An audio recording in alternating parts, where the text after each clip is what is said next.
बिस्मिल्लाहिर्रहमानिर्रहीम। ये बहुत अहम वीडियो है। इसमें हम एक बहुत बड़े मिथ को दूर करेंगे जो इकोनॉमिक्स में कहलाता है लोनेबल फंड्स। तो इसका मतलब ये है कि किसी भी इकोनॉमी में जो पैसा है वो महदूद है। जो जो पैसा है वो महदूद है और पैसा ख़त्म हो जाता है। तो जो महदूद पैसा है जब ख़त्म हो जाता है तो जाहिर सी बात है कि आप प्रोजेक्ट्स नहीं लगा सकते, आप इंडस्ट्री नहीं लगा सकते, आप सड़कें नहीं बना सकते, आप बहुत से काम नहीं कर सकते। तो पैसा महदूद पैसा है। लेकिन इसमें जो फंडामेंटल बुनियादी प्रॉब्लम वो है, वो ये है कि हम लोग फिएट मनी की ज़माने में जी रहे हैं, जहाँ पे पैसा कंप्यूटर से, स्क्रीन से पैदा किया जाता है।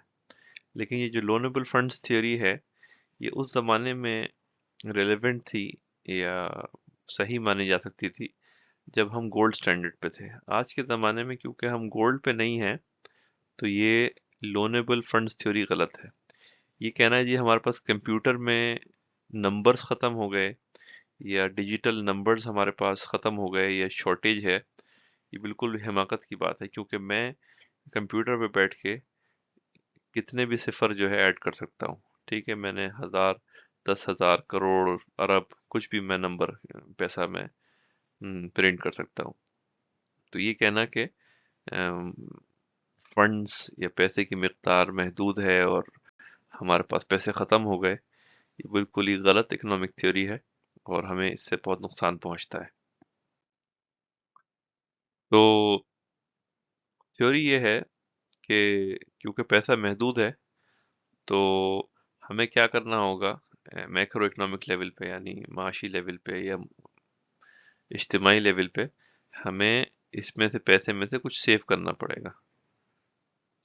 सेव करना पड़ेगा और जो इसमें से बचत होगी, इस बचत को हम इन्वेस्ट करेंगे इंडस्ट्री लगाने में, सड़कें बनाने में वगैरह वगैरह। तो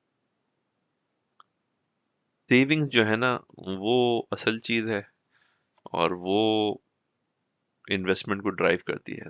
तो हम देखते हैं ना कि इकोनॉमिक्स की टेक्स्ट बुक्स में भी एक गलत आता है कि जी सेविंग्स जो है वो इन्वेस्टमेंट्स को ड्राइव करती है, लेकिन ऐसा कोई ताल्लुक नहीं है। गोल्ड में तो हो सकता है, क्योंकि आपकी अगर गोल्ड महदूद है तो आपको उस गोल्ड में से कुछ हिस्सा बचाना पड़ेगा, फिर उस हिस्से को आप इन्वेस्ट करेंगे आगे।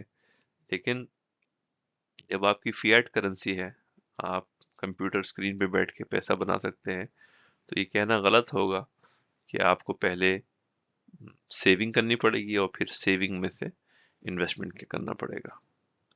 तो ये एक गलत थ्योरी है जो गोल्ड स्टैंडर्ड के ज़माने में ठीक थी, लेकिन आज के ज़माने में ये थ्योरी गलत है। इस गलत थ्योरी से क्या होता है, इसका नतीजा ये होता है कि जब पैसा ख़त्म हो जाता है किसी कंट्री में, तो उनसे कहा जाता है कि आपका पैसा ख़त्म हो गया। अगर आप पाकिस्तान में हैं या इंडिया में हैं, आप तो कहते हैं रुपया ख़त्म हो गया आपके पास, तो अब आप वर्ल्ड बैंक के पास जाएं, आईएमएफ के पास जाएं और उनसे बेस्ट पैसा खरीदें, पैसा लें इंटरेस्ट पे। तो पैसा तो ख़त्म हो गया, पैसा गोल्ड की तरह है, जबकि पैसा गोल्ड की तरह नहीं है।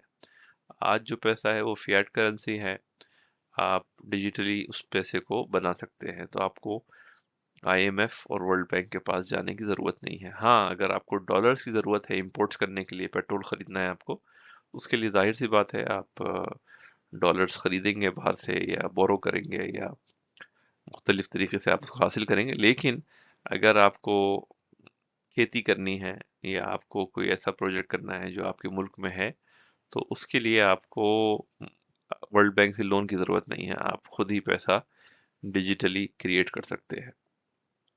तो ये बिल्कुल गलत कॉन्सेप्ट है और इससे बहुत नुकसान पहुंचता है। ज़बरदस्ती कंट्रीज लोन ले लेते हैं जबकि उस लोन की ज़रूरत नहीं होती और जाहिर सी बात है, लोन डॉलर में होता है और बहुत हाई इंटरेस्ट रेट पे होता है, तो उस पे बहुत सूद देना पड़ता है। पहले डॉलर कमाने पड़ते हैं, फिर डॉलर कमाने के लिए आपको एक्सपोर्ट करने पड़ती हैं चीज़ें, फिर एक्सपोर्ट से आप डॉलर कमाते हैं, उस डॉलर से आप सूद अदा करते हैं। तो इसकी बिल्कुल ज़रूरत नहीं है।